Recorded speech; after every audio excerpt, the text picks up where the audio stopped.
काल ज्या प्रकारे राज ठाकरे म्हणाले की राजकारणाची शिशारी आली, राजकारणात शिशारी आली, त्यानंतर पुन्हा काही घडामोडी घडत आहेत. सोलापूरमध्ये 2 शिवसेना एकत्र येऊन निवडणूक लढवत आहेत. अकोल्यामध्ये राष्ट्रवादी काँग्रेस शरदचंद्र पवार पक्ष भाजपला पाठिंबा देत आहे. अशा अनेक घडामोडी, राजकीय घडामोडी. बघा, काल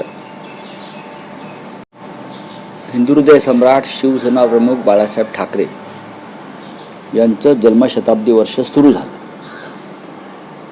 23 जानेवारी आणि त्या पहिल्या सोहळ्याला शिवसेना पक्षप्रमुख उद्धव ठाकरे आणि महाराष्ट्र नवनिर्माण सेनेचे अध्यक्ष राज ठाकरे उपस्थित राहिले आणि दोन्ही प्रमुख नेत्यांनी महाराष्ट्राच्या सध्याच्या राजकीय परिस्थितीवरती दिलखुलास भाष्य केलं, परखड भाष्य केलं आणि दोघांच्याही विचारांची दिशा एकच होती की महाराष्ट्राचं राजकारण हे शिशारी आणणारं झालेलं आहे. इथे गुलामांचा बाजार भरलेला आहे, हे आम्ही रोज सांगतो. इथे गुलामांचा बाजार भरलेला आहे. म्हणून काही माणसाच्या मताला, विचारांना आणि जगण्याला काही किंमतच ठेवली नाही. सर्व काही पैशानं, तोही भ्रष्ट पैसा तोलला जातो. म्हणजे भारतीय जनता पक्षाचे जे मांडलिक राजे आहेत एकनाथ शिंदेसारखे, ते सुद्धा स्वतःला या राज्याचे बादशाह समजून या गुलामीच्या बाजारामध्ये बोली लावत आहेत आणि या गुलामांच्या राज्याचे 2 बादशाह दिल्लीमध्ये बसले आहेत. हे काल उद्धवजींनी सांगितलं आणि त्यांची गुलामी आम्ही पत्करणार नाही, महाराष्ट्र पत्करणार. या उपर आता तुम्ही जे सांगताय तालुका स्तरावर, जिल्हा स्तरावर काय काही सुरू आहे. आता माननीय शरद पवार आणि अजित पवार यांच्या पक्षाची जी युती आहे, एकत्रीकरण, हे जवळजवळ झाल्यासारखं दिसत आहे ना. कारण ते एकाच चिन्हावर निवडणुका लढत आहेत. आता घड्याळावर सगळे लढणार आहेत अशी माझी माहिती आहे, मला माहीत नाही, मी ऐकलंय. त्याच्यावर तो प्रश्न आता विचारणं निरर्थक आहे. त्या विषयावर आता सोलापूरला 2 शिवसेना एकत्र लढतायत, माझ्याकडे माहिती नाही. माझ्याकडे माहिती नाही. हा निर्णय अधिकृतपणे झालेला नाही.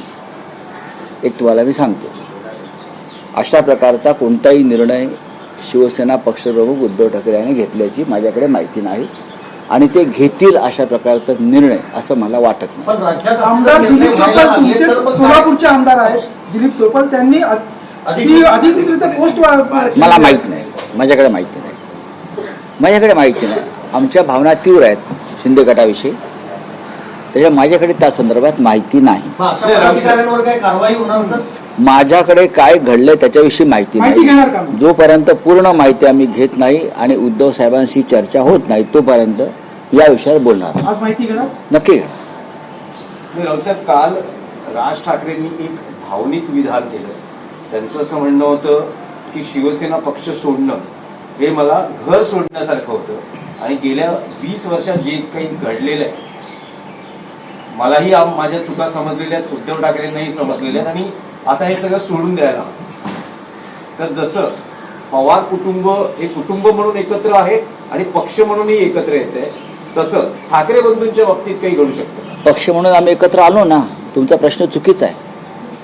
त्यांचं जे 3रं वाक्य आहे ते अत्यंत महत्त्वाचं आहे, 3rd स्टेटमेंट, की आता आम्ही सगळं विसरून एकत्र आलेलो आहोत, सगळं विसरायला पाहिजे महाराष्ट्रासाठी.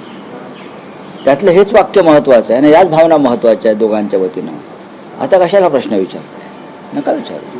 तुम्ही राष्ट्रवादी काँग्रेसबद्दल बोलतायत. आता शरद पवार महाविकास आघाडीमध्ये नसतील, कारण तुमचा असा ऊग आहे की दोन्ही राष्ट्रवादी एकत्र झाले आहेत किंवा असं दिसतंय.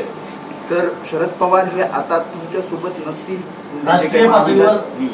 तुम्ही चुकीच्या दिशेने प्रश्न विचारताय. मी असा विचार करतो आहे, किंवा आम्ही सगळे असा विचार करतो आहोत की शरद पवार हे अजित पवारांसह महाविकास आघाडीत येतील.